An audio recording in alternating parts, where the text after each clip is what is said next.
Welcome to Gen X TrustFall, the podcast dedicated to planned and unplanned midlife changes and the ability to trust in the unknown.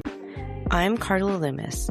In today's episode, Chico, girl Amy, and I discuss the pieces of clothing we don't want to wear anymore and the activities we are no longer interested in as Gen Xers, aka mature women.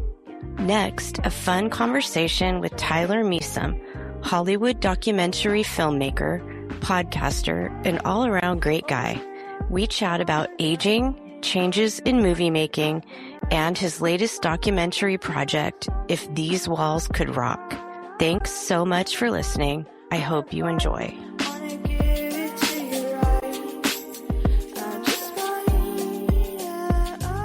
Let's do it, girl. Okay, so Amy, I called you to ask about certain things that you don't want to do anymore. And I made a list and based on age, they're all based on age. These are the things I just don't want to do. So I don't know. Do you want to hear mine or do you want to go first? Let's riff and you start. Okay. I have two lists actually. And I realized when I was making my list that they all involved clothing.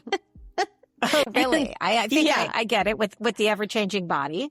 Yes. So I decided I was going to have two lists and then why don't I go through them and then we'll go on to the activities that I don't want to do anymore. These are the first. Let's do it.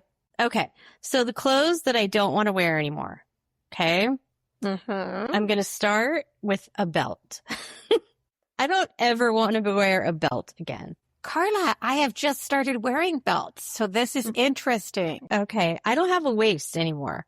My back and my ass and it all is the same. So I don't have a waist. And so why do I need a belt? Well, I guess you don't. But in the spirit of the ever-changing body and menopause, I actually need a belt because I'm a pear shape. Mm-hmm. And what I have so happily gotten in menopause is a big old fat belly. However, I still have like a thinner,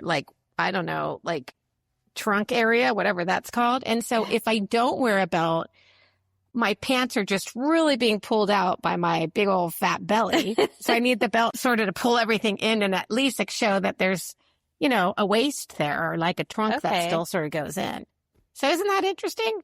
Yeah. Maybe it's just because I have more of like a potato with legs. That's what I think.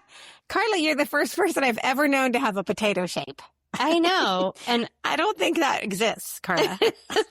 Well, it does. And I do like my legs. I look in the mirror, but I look from the thighs down and those look good. So like if I was a Mr. Potato Head, like a doll. You're not. My legs would be fine. I need to be honest with listeners. She's not Mrs. Potato Head. Well, when I see my body part, that's what. Okay, let's move on. Well, hold on. I want to say something else about you and I in old age. Okay. Older age. Because, and our friends talk about this, we both do like to show our legs. Yes. Right? And we have different body shapes. So oddly, as I'm getting older, my shorts are getting shorter.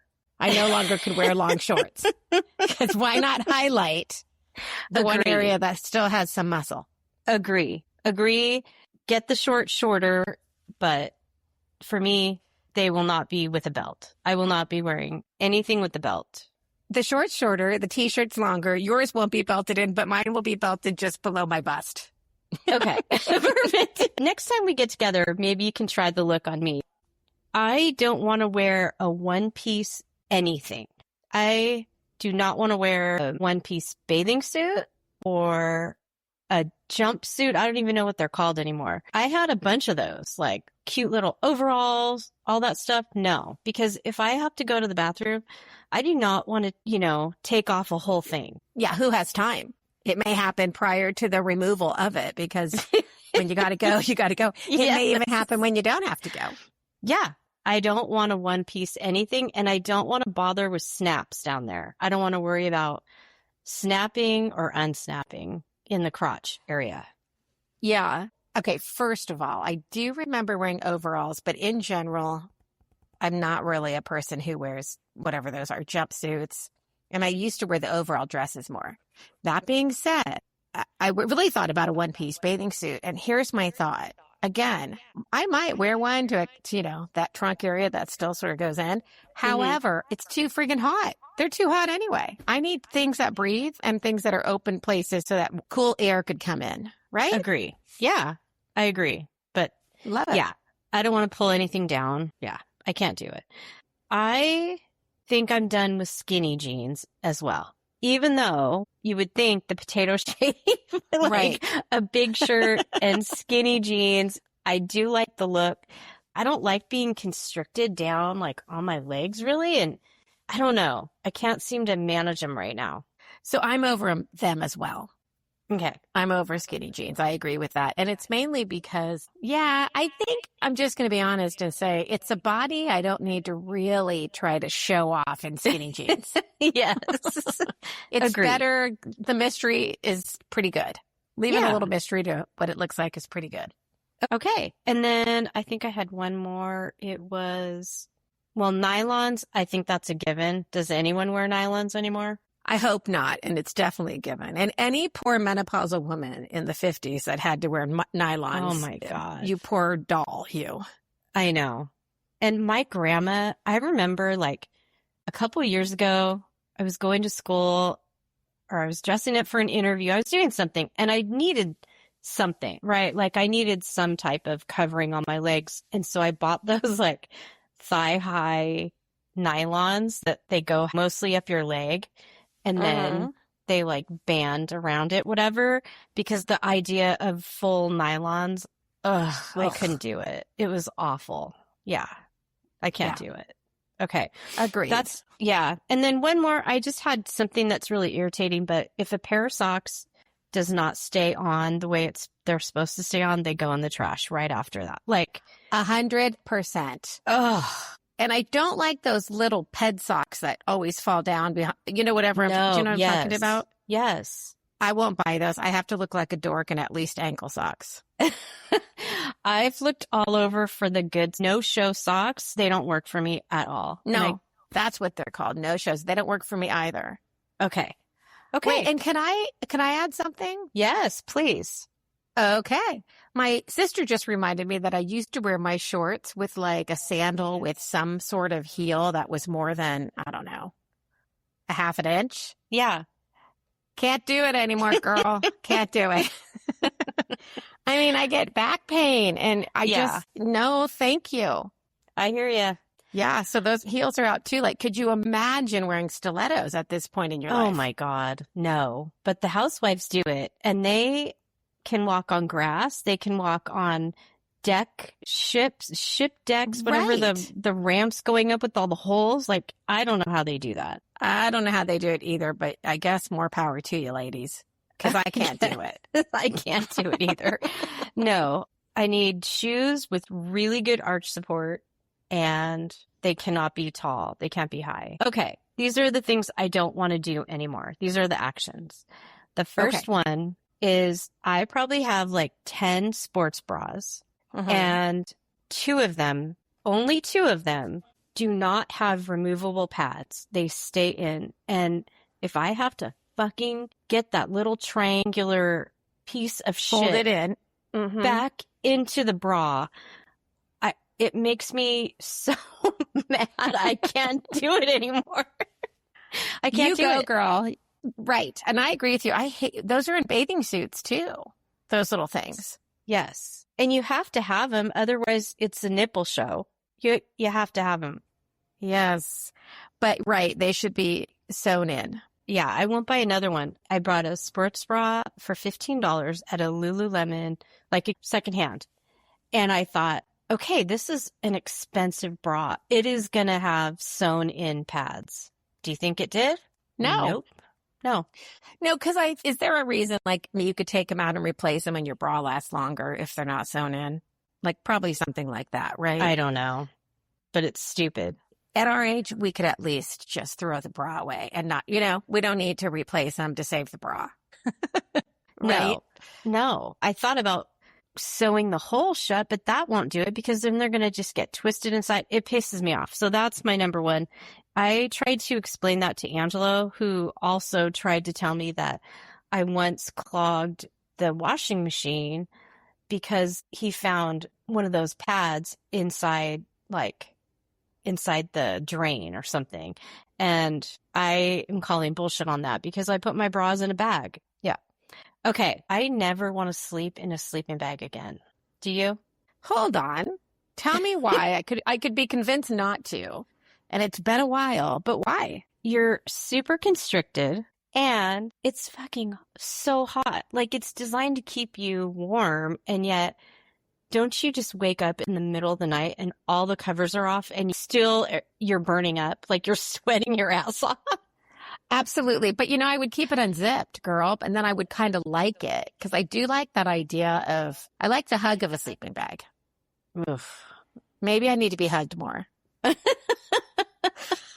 Maybe. Although that is another thing I don't want in my old age. I want no spooning and no hugging during sleep. So let's take that action right there. Right? Well, then maybe a sleeping bag is for you, but I do not want to sleep in a sleeping bag. I can't. I mean, we have Do you want to be spooned? No. I know. So I get I it. want, yeah. I want the whole bed to myself. No. I mean, seriously, because it's so hot, right? It's so hot. It's just, no. Right. Ugh.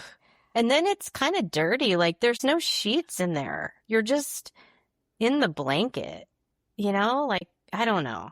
Well, that's true. I mean, they need to be washed frequently. I mean, I'm not in a sleeping bag ever because we don't camp. Like we glamp and we stay in a lodge with a heated bed and stuff. But yeah. So, I mean, that's an interesting thing I don't know. I would definitely keep it unzipped. Yeah. Okay. Interesting. I'm glad you found that one, Carla. That's food for thought right there. Oh, good. Thank you. And then. Yeah, I like it. Okay. This is really lame. I mean, I still do it, but I don't want to do it. I don't want to turn around to back up anymore.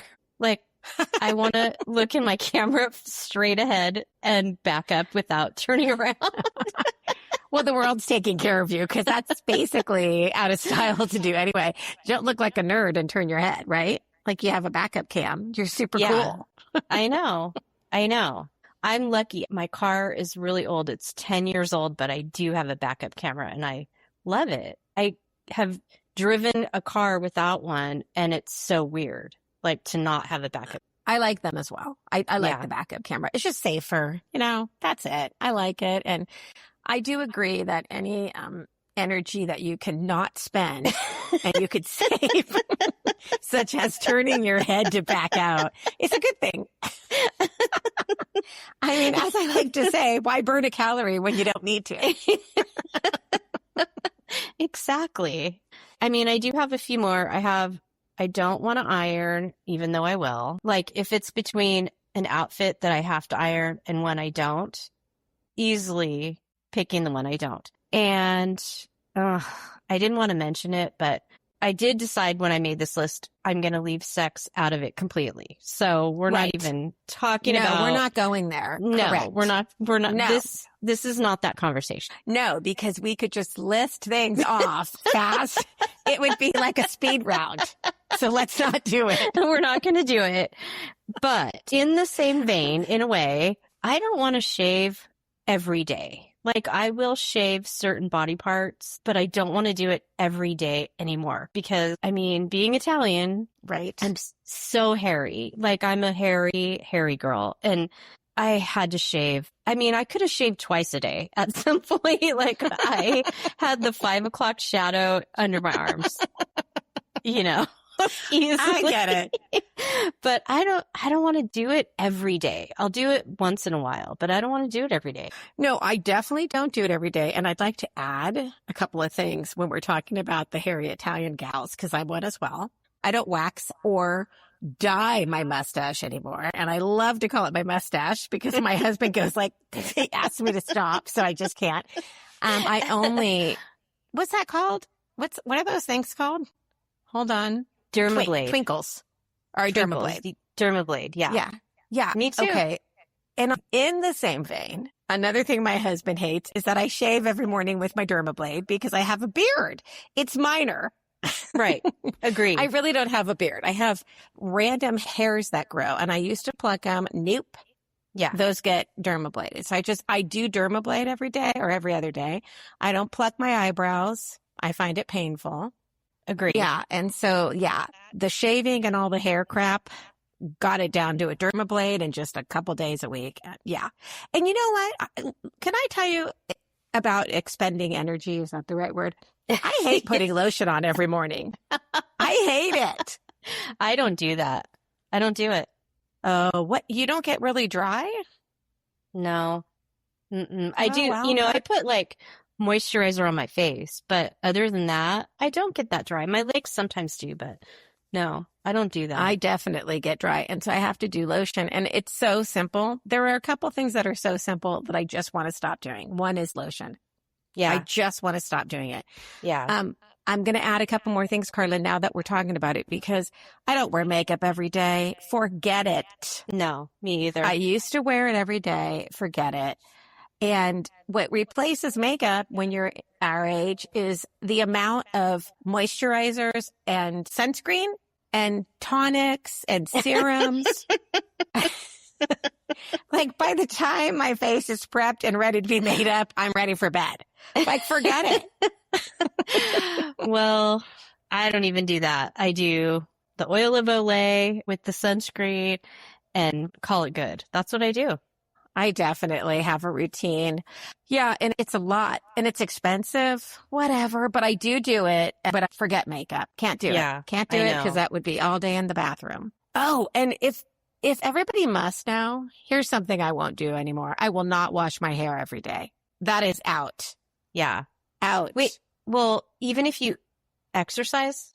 If I exercise, I take a shower every day and then I will do the scalp of my hair and then my bangs. And then every third or fourth day, I do the whole head. Oh, okay. And I don't really sweat that much when I exercise. I know everybody says it, but I really am not that huge a sweater. But if I feel like I sweat, I put my hair in a ponytail and I leave out the part I'm going to wash. And so I could even just do the back of my hair on the bottom. But I mean, that idea, well, first of all, I color my hair. And if you wash it every day, you're washing out your color. That's true. Right? Agree. And and then also, who has the time to blow dry your hair every day? And you and I both have thick hair. Again, Italians. Yeah. We have thick hair. If I exercise, I sweat like a man. So if you saw me after the treadmill, I am dripping.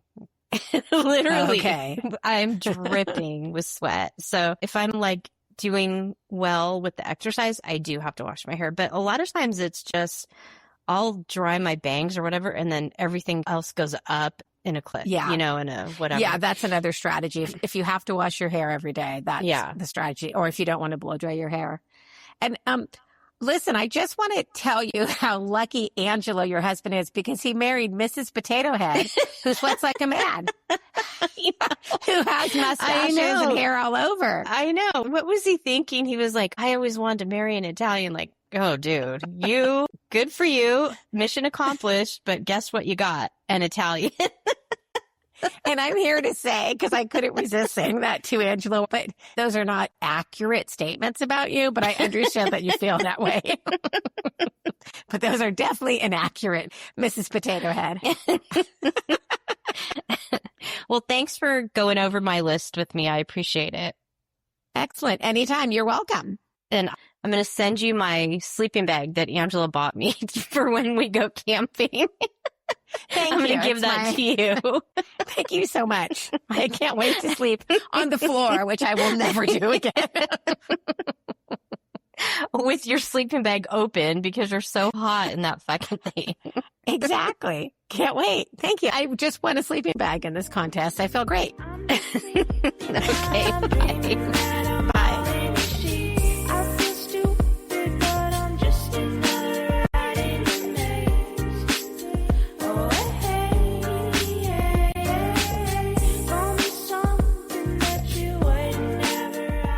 My name is Measom. I'm a documentary filmmaker for the most part, I also am a podcaster. I have a podcast called Was I in a Cult? That's documentary style of individuals who were in and out of cults. We're in our 5th season. We've done over 100 plus episodes, 100 plus cults, Carla. There's so many out there.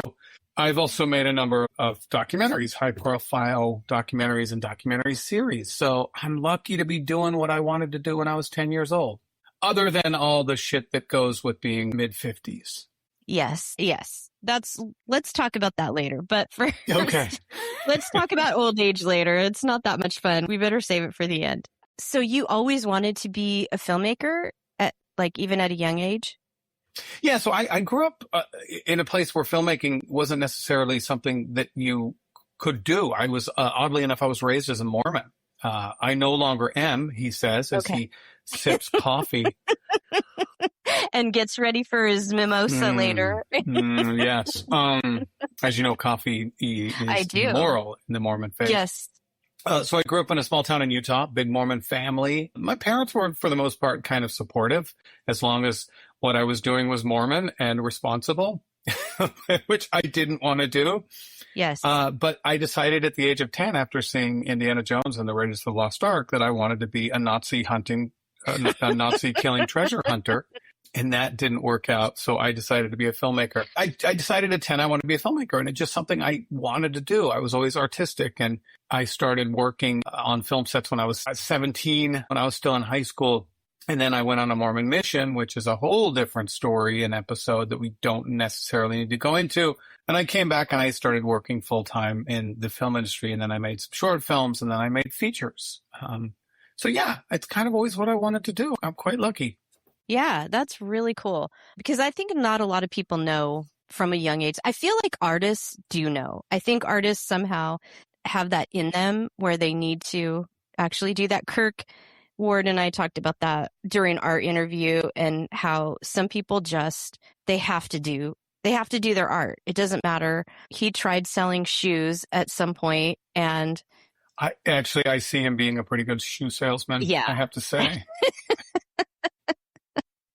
Yes, but he probably would have been miserable, or he'd been the best. Yeah, he probably would have been the best shoe salesman, but also he was like, he'd be an alcoholic. He would sell loafers in the morning and spend it all on gin and tonics in the evening. Exactly. So yeah, I think artists kind of somehow know in their young minds that they need to do this. They need to create. So I think many do. I also think, though, that many gave it up. Look, it's not easy. It is very difficult. And I remember telling my high school guidance counselor, in Pleasant Grove, fucking Utah, that I wanted to be a filmmaker. And she was just like, you can't, no way. No. And they took the aptitude test, and it was like, I want to be a filmmaker. And it came out spit out on the dot matrix printer. Basically, that is not very responsible. Yes. It's very difficult, and there's not many, so I think most people were kind of discouraged away from it. Yeah. And I think that may not be as much anymore, but. No. Well, the access is so much easier now, right? You can make a documentary on your iPhone, whereas you at 10 years old, how did you even think about starting to do that, right? Because you didn't have an iPhone. You probably didn't have a video camera. Or if you did, it was your dad's. Yeah, there was none of that. Honestly, all I tried to do was I watched a lot of movies, and I tried to stretch my creative muscle. That's all I could do. So I drew, and I wrote, and I watched a lot of comedy, and I tried to be funny, and I tried to make little short movies whenever I could. And then I just learned everything I could about filmmaking more than anything else. So yeah. That's awesome. Okay. Well, I think that's really cool. And so did you move to Los Angeles to do that, or were you able to create and make movies in Utah? I live in LA now. I'm in the cute little hamlet of Sierra Madre, which is a great little town just north of Pasadena, up by the mountains. And it feels like New Hampshire. And there's a lot of bears, oddly enough. The bears wander the streets. Not all the time, like pedestrians, but they're there. And so I've only been here for 4 years. Okay. 4 years. Prior to that, I basically did most or all of my filmmaking living in Utah. Okay. All right. So let's kind of move on. I didn't want to do it, but let's move on to kind of getting into midlife. Let's call it midlife. Yeah, let's call it midlife. I'm going to call it quarter life because I'm going to live to be 150. Okay. I'm going to tell you, I feel better after, having kids in my 30s, raising them during my 40s, my 50s, even though it's been rough physically, the rest of it, I feel like this is the time of my life. I really feel like this is it. My kids are gone. You know what I mean? Like, it's just such a freedom that I feel in my 50s. Do men feel that too? Or is there still the pressure of, that pressure that you have, like building?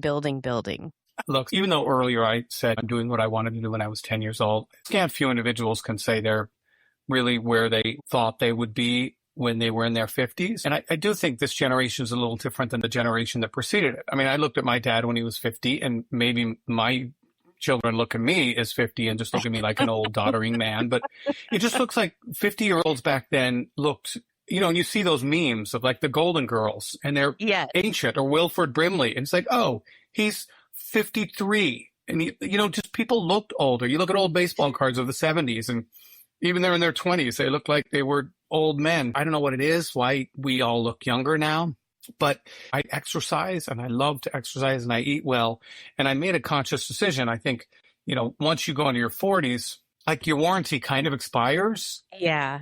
And I just think if you can get into your 50s in a healthy manner, right. If you can carry a flat stomach into your 50s, it kind of carries through the rest of your days, I think. Yeah. So health-wise, I feel decent. Whereas before I'd be like, should I mountain bike today for 4 hours? Now it's like, I don't know if I should carry both bags of groceries into the house. I'll do one at a time. Yeah.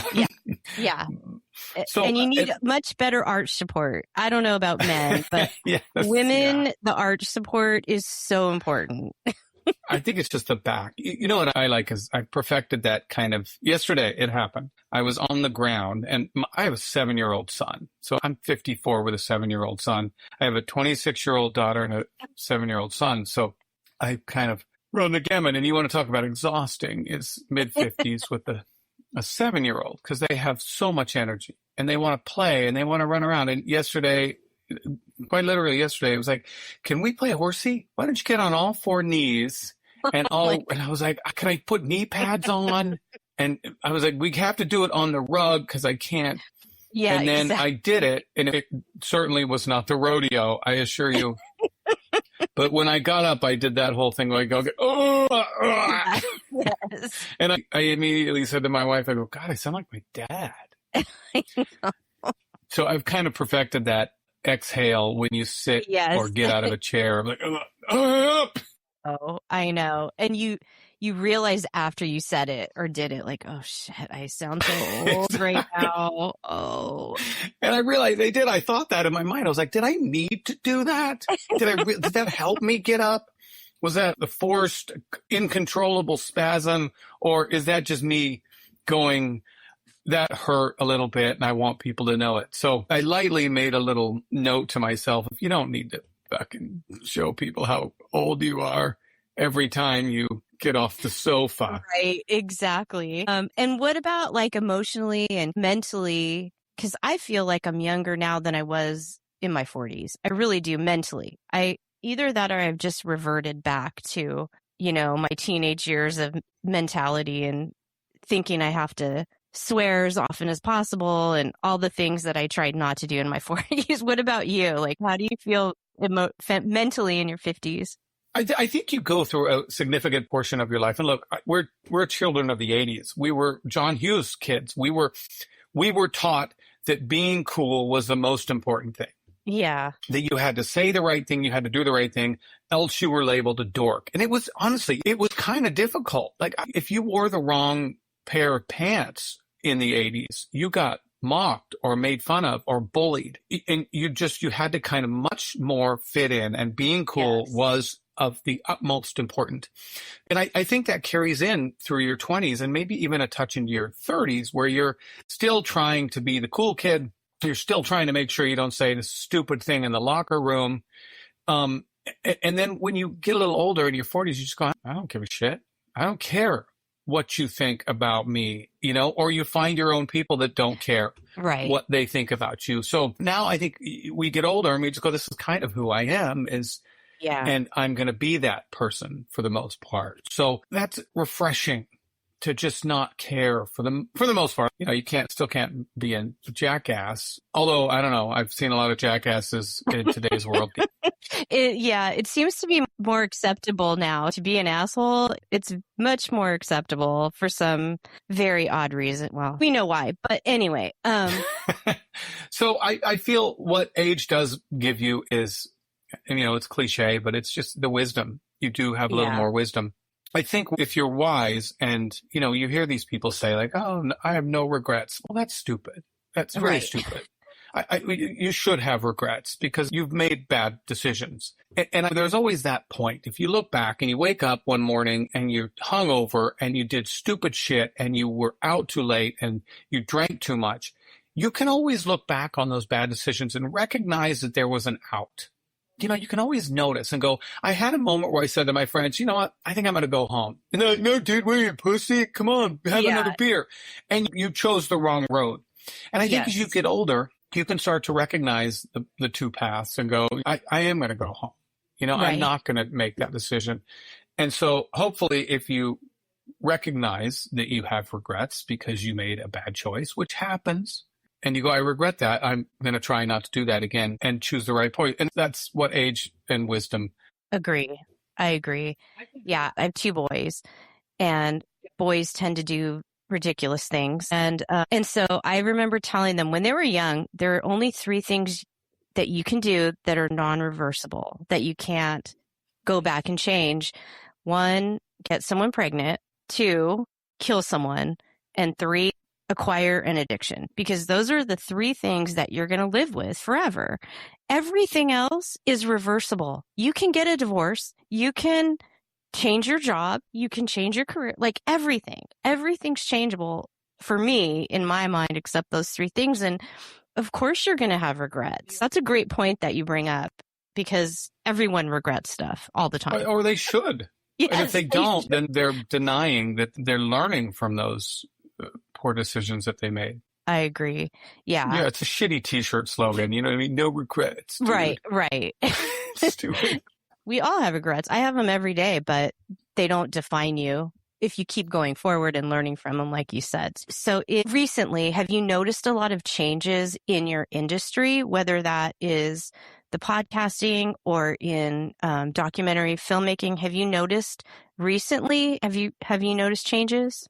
Unquestioned. And I wouldn't say they're for the better. I've been making documentaries. My first film I made was called Sons of Perdition. Mm-hmm. And I spent 2.5 years following kids who were kicked out of their FLDS polygamist commune, the Warren Jeffs group. And I followed these 3 boys as they learned, how to adapt to a world they didn't know. And, when it came out, it was a big deal, and it got picked up, and Oprah bought it, and it played at festivals. Wow. And it just was kind of that way. And then my next film did the same thing. It got picked up and it was big. And now I just think we are at an age where, we've trained an entire generation of individuals to believe that content should be fast, cheap, and easy, and free, specifically. Yes. Free. Or at least feel free. Yes, you're paying for Netflix, but I make old white male movies. I specifically kind of do, Yeah. I mean, my films are about old rock and roll, and that's okay. But at some point, there are entire generations that just wants to watch 20, 30-second videos, and that's okay. It's great. It's just a changing mode. So I'm out here pressing LPs, you know what I mean? I'm right. I'm REO Speedwagon making an entire album, and someone's out there, and that's fine because people want entire albums, but not as many as just want the fast single that they, skip to the good part. Right. I can totally relate to that. As you're saying that, number one, I had to get out of teaching because I can't teach in 30-second little clips, and to hold their interest. I won't even go into that, but I couldn't do it anymore. For this generation, I'm the wrong person. But also, my 2 sons are in a band together, and nice.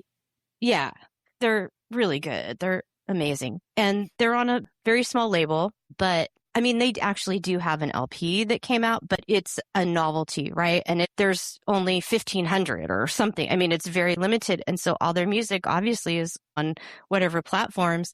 And so there's no order to their album. I mean, it's so weird, right? It's such a Yeah. weird thing to think, because I'm like, oh, what's the first song on your album? They're like, what are you talking about? Right. What do you mean? Like, yeah, the label's going to release these 4 songs, but they don't really. It's not like it's just so weird. It's such a weird concept and so different than how we grew up, because I laid on my bedroom floor with that album open, read every lyric as it played over.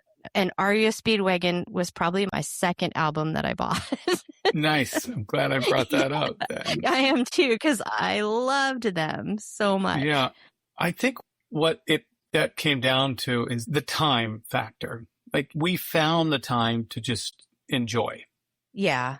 Which means, we put on an entire 45-minute album and we listen to it from the front to the back. We don't do that anymore. I don't even do that anymore. I don't even listen to the albums and every once in a while I will ask Siri to play an entire album and it'll bring back every memory. But at the same time, I'm still doing a bunch of shit. I'm texting or whatever. There was an article not too long ago in The Atlantic regarding film students. And the complaint came from the film teachers, the instructors, who said that they can't collectively agree on a movie. So, film students of old, they'd say like, okay, we're all going to talk about one movie. We can all talk about Star Wars, right? Because everyone's seen Star Wars and they can outline what Star Wars was. And they can't do that. None of the kids have watched movies. And so they'll say, okay, your homework is to go watch a movie. And none of them will do it. So then he said, okay, well, we're going to watch a movie in the class. And even then, they'd sit on their phones. And so then the professor actually said, okay, we're going to take away your phones. You're going to watch a movie for an hour and a half as an assignment. P.S. The easiest fucking assignment ever. And he said he noticed them and they were like fidgeting.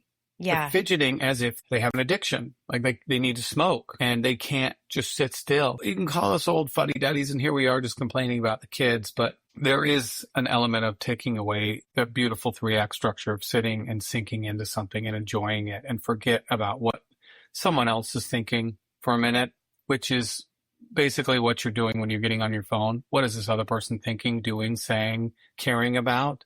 I find it sad, but adapt or die, right? And that was my thing. At first I was saying, I can't teach these kids. I definitely sounded like the old Charlie Brown teacher, wah, wah, wah, wah, just complaining. And I thought, you know what? It's not my problem to solve. I'm too fucking old. It's not my problem to solve. I have 30 years of teaching. Guess what I can do? I can retire.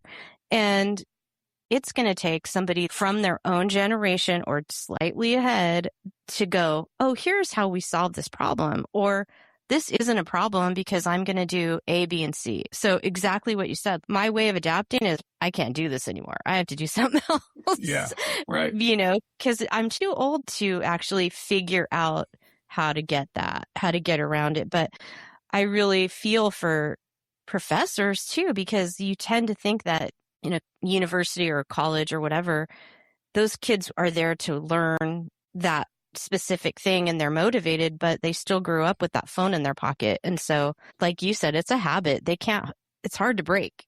It is. And I find myself in it more than I should. And I hate that I do that. I'm off socials. I don't do the socials. That's an immense time suck for me. But still, I justify it. I'm doing a crossword. It's good for my memory. That's what I'm doing to prepare for my 60s. Word games. I know. I'm with you. I've done all the New York Times crosswords after I got that membership. So you're really going to see a difference between your young son and your older daughter, right? Like you're really going to see as he grows up a difference between those two, right?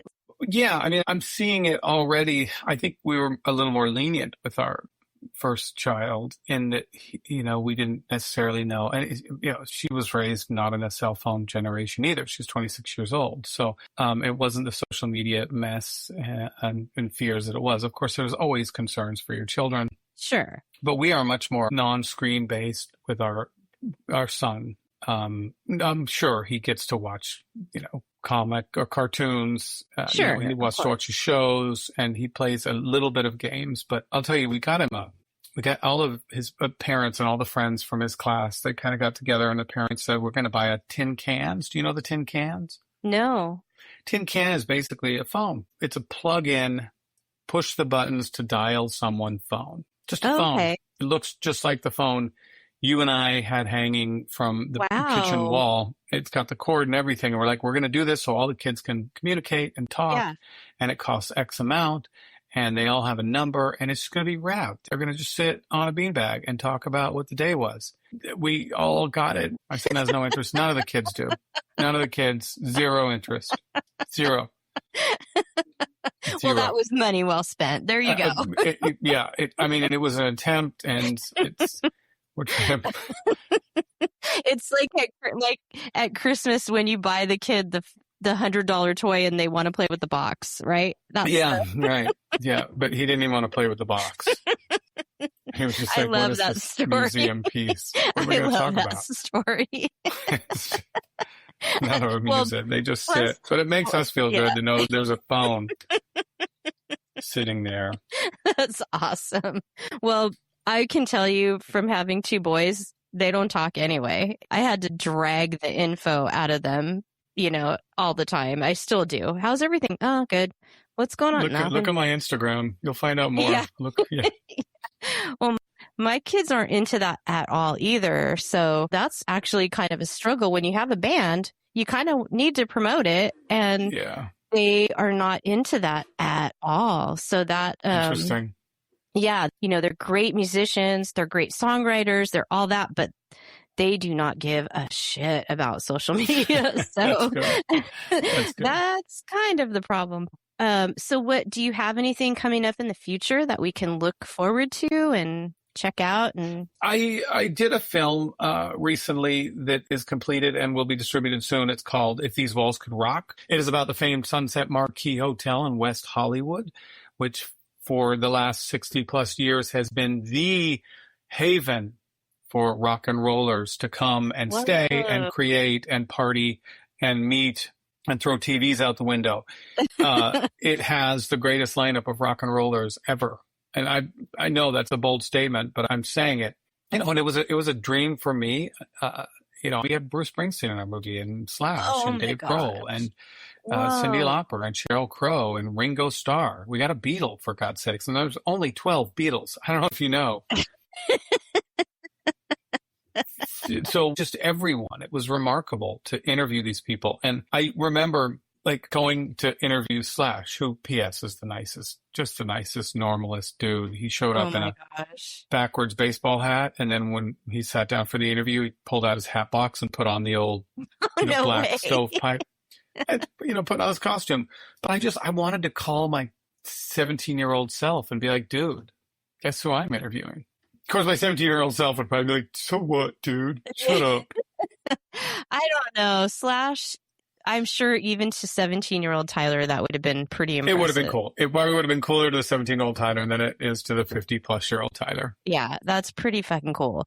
Well, great. I am totally looking forward to that. And when we put this out, we do have a website. Yeah, so I'll promote whatever you would like me to. I'd love to.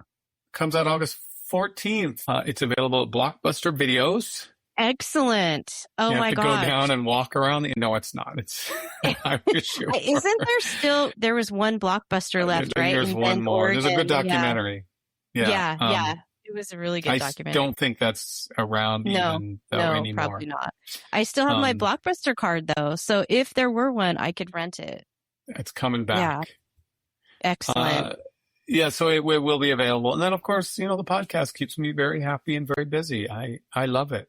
It tells a story of people who are in cults, but it does it with levity. It's comedic. Cults are awful, but it looked at through the right lens, they can be quite silly. Yeah, I agree. I listened to 3 episodes, and once I did, I thought, oh yeah, I would love to have this guy on. And your co-host, if you ever want to drop my name with her, she was fucking amazing. Yeah, she's rad. she was great. So I'm going to also promote your podcast on the website because I really enjoyed it. And I think some of my friends would too. And I think some of them are even going to go, hang on, when I was doing Amway, is that a cult? Or in fact, we're doing an Amway episode. We're interviewing someone next week who's an Amway. My gosh. So, yeah. Oh my gosh. This woman, when my kids were little and I was living like in the boondocks, and she tried to get me, it wasn't Amway, it was some other product, but same idea. And she tried to get me to it. I lasted 2 weeks. And finally I'm like, I can't fucking do this. I don't know what I need until I get to Target. You know what I mean? Like, I can't do this shit. I'm not organized enough.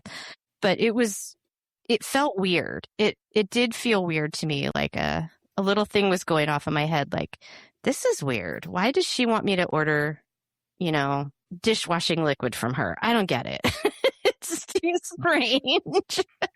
No, there's MLMs or full-on cults. They're incredibly top-heavy, money-losing, raw, make you feel like you're part of a community when you're actually just spending money on shitty products so that the top 1% and the company can make a lot of money. It's criminal. Criminal. Thank you so much for talking to me today. I cannot tell you how much I appreciate it and how fun it's been. No, thanks, Carla. Anytime I can get the opportunity to complain about the youngsters their TikTok ways, I will do it. I love it. If you need to have a public bitch session, I'm your girl. All right, thanks.